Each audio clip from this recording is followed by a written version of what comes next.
ஆன்மீக நண்பர்கள் அனைவருக்கும் அன்பு கலந்த வணக்கங்கள். இன்றைக்கு நாங்கள் ஆன்மீகம் சம்பந்தமான பதிவில் பயம் போக்கி பிதூர் முக்தி அளிக்கும் இடம்பாவனம் சர்க்குணநாதர் திருக்கோயிலின் அற்புதங்களை பார்க்கலாமா வாங்க. தமிழகத்தில் நாம் தரிசிக்க வேண்டிய அற்புதமான தேவார தலங்களில் ஒன்றுதான் திருவாரூர் மாவட்டம் திருத்துறைப்பூண்டி அருகே அமைந்துள்ள இடம்பாவனம் சர்க்குணநாதர் திருக்கோயில். இந்த தலத்தின் வரலாற்று சிறப்புகளையும் நாம் இன்றைக்கு பார்க்கலாம்.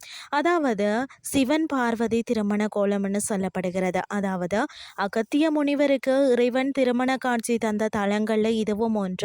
மூலவர் சர்க்குணநாதருக்கு பின்னால கருவறையிலேயே சிவபெருமான் பார்வதி தேவியின் திருமண கோலம் நாம தரிசிக்கலாம். இது மிகவும் அபூர்வமான அமைப்புன்னே சொல்லலாம். கை கால்களால் நடந்த சம்பந்தர் என்னன்னு சொல்லி பார்த்தீங்கன்னா, திருஞான சம்பந்தர் இந்த தலத்திற்கு வந்த போதும் இங்கிருந்த மணல் துகள்கள் யாவும் சிவலிங்கங்களாக தெரிந்தன. சிவலிங்கங்களை மிதக்க அஞ்சி அவர் தனது தலையால் நடந்த கைகளால் நிலத்தை தொட்டு சென்று இறைவனை வழிபட்ட பெருமைக்குரிய தலமாகவும் இது இருக்கிறது.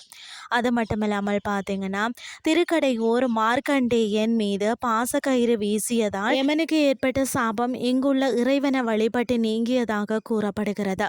அது மட்டுமில்லாமல் காசிக்கு நிகரான பிதூர் முக்தி தலமாக இது கருதப்படுகிறது. முன்னோர்களுக்கு திதி கொடுக்க தவறியவர்கள் அல்லது பிதுர் தோஷம் உள்ளவர்கள் இங்கு வழிபட்டால் நல்ல பலன் கிடைக்குமா. அது மட்டுமில்லாமல் மூலவருக்கு பின்னால் அமர்ந்துள்ள திருமண கோலத்தை வழிபடுவதால் தடைப்படக்கூடிய அந்த திருமண வரன்கள் விரைவில் கைகூடுமா.